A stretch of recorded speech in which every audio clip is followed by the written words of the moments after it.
अस्सलाम वालेकुम दोस्तों। टीम इंडिया ने चौथे और आखिरी टी20 मैच में साउथ अफ्रीका को 135 रन से शिकस्त दे दी है और इसी तरह से इंडिया ने इस सीरीज को 3-1 से अपने नाम किया है। इस मैच की तमाम तर सूरत हाल मैं आपके सामने रखूंगा। इसके बाद आपने फैसला करना है कि साउथ अफ्रीका और इंडिया के दरमियान बेस्ट टीम कौन सी है। क्या इंडिया जो है वो टी20 वर्ल्ड कप में साउथ अफ्रीका से जीता था? तो बहुत सारे लोग ये कमेंट कर रहे थे कि इंडिया जो है वो खुशकिस्मती से जीता, नहीं तो साउथ अफ्रीका की टीम इंडिया से बेहतर है। लेकिन अब इंडिया ने टी20 सीरीज में 3 मैचेस जीतकर जो है वो ये साबित कर दिया कि वो जब 2024 के टी20 वर्ल्ड कप के फाइनल में जीते थे तब भी उनकी टीम बेहतर थी और अब वो जीते हैं तो अब भी उनकी टीम जो है वो बेहतर है। इस मैच में संजू सैमसन ने एक सेंचुरी लगाई।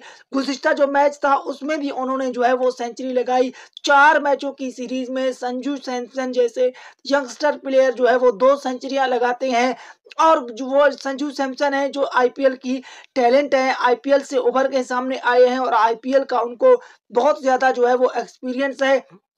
इस वजह से संजू सैमसन ने इस 4 मैचों में 2 सेंचुरियां लगाई और बहुत ही अच्छे तरीके से टीम इंडिया के लिए उन्होंने खेला और बिल आखिर टीम इंडिया जो है वो 3 मैचेस जीतने में कामयाब हुई। साउथ अफ्रीका को एक मैच में जो है वो कामयाबी मिली, वो भी सिर्फ जो है वो इंडिया की कुछ प्लेयर की गलतियां थी जिस वजह से इंडिया जीता हुआ मैच हार गया था। नहीं तो साउथ अफ्रीका इस मैच में बिल्कुल ही जो है वो इस सीरीज में क्लीन स्वीप हो जाता। लेकिन वेल उनकी खुशकिस्मती थी कि वो इस एक मैच जीतने में कामयाब हुए। लेकिन जो संजू सैमसन का कमाल की बॉल बैटिंग उनकी है उसका कोई भी जो है वो इनकार नहीं कर सकता और ना ही कोई संजू सैमसन के जो है वो अगेंस्ट कुछ कह सकता है। कमाल की पारी संजू सैमसन ने खेली, जैसे उन्होंने जो है वो पहले मैच में खेली थी टी20 मैच में, इसके बाद उन्होंने इस मैच में भी कमाल की पारी खेली और 109 रन बनाए। बहुत ही अच्छे तरीके से उनकी बैटिंग थी। इसके बाद जो क्रेडिट जाता है वो जाता है तिलक वर्मा को,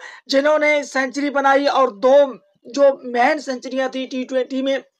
ऐसा कम देखने को मिलता है कि टी20 में 2 प्लेयर जो है वो एक साथ सेंचुरियां लगाए और इंडिया की जो टीम थी उन्होंने 1 विकेट के नुकसान पर 283 रन्स बनाए और बहुत ही अच्छे तरीके से इंडिया की बैटिंग थी। तिलक वर्मा को अगर आप देखें तो उनकी भी बैटिंग कमाल की थी, उन्होंने भी बहुत ही अच्छे तरीके से इस जो सीरीज थी उसमें जो है वो अपनी बैटिंग को निखारा और बहुत ही अच्छे तरीके से उन्होंने भी जो है वो परफॉर्म किया। तो इंडिया की टीम को लिए जो है वो ये नए टैलेंट बहुत ही फायदेमंद है और इंडिया की जो टैलेंट है, जो उनका गुज़िश्ता टैलेंट था जिसमें विराट कोहली और रोहित शर्मा थे, तो उनके बाद भी ये इनका जो नया टैलेंट है ये भी काफ़ी ज़्यादा अच्छा जो है वो खेल पेश कर रहा है। और 283 जो है वो मेरे ख्याल में जो टीमें होती हैं उनको लिए जो है वो जो ओडीआई है उसमें करना भी मुश्किल होता है, कुछ टीमें ऐसी होती हैं। लेकिन जो इंडिया की टीम है वो ऑलमोस्ट हर मैच में जो है वो 200 प्लस जो है वो टी20 में रन्स बनाती है। तो बहुत ही अच्छी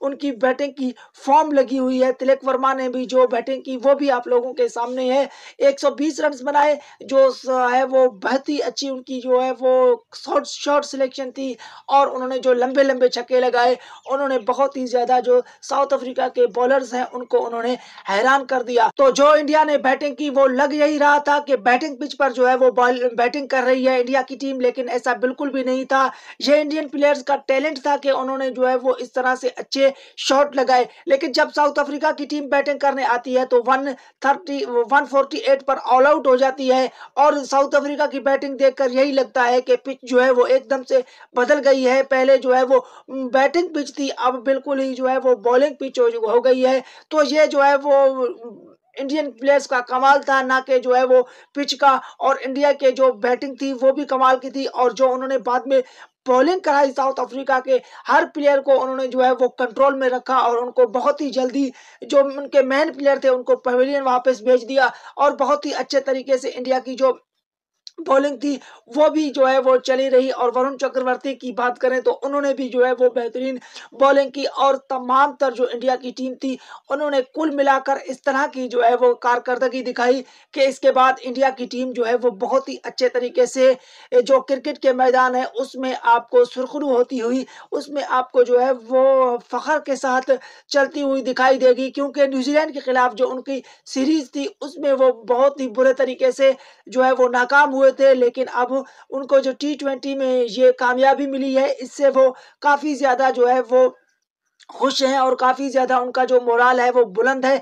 अब वो जो ऑस्ट्रेलिया के खिलाफ उनकी बॉर्डर गावस्कर की सीरीज़ है उसमें भी वो अच्छे तरीके से परफॉर्म करने की कोशिश करेंगे। 5 जो है वो बड़े मैचेस हो रहे हैं, उन मैचेस के भी जो है वो अहवाल मैं आपको दूंगा। लेकिन जो ऑस्ट्रेलिया के खिलाफ मैचेस होंगे वो मुश्किल होंगे और ऑस्ट्रेलिया भी बहुत ही बुरे तरीके से हो सकता है कि इस जो सीरीज़ है इसमें वो नाकाम हो, क्योंकि ऑस्ट्रेलिया के पास भी अब वो टैलेंट मौजूद नहीं है।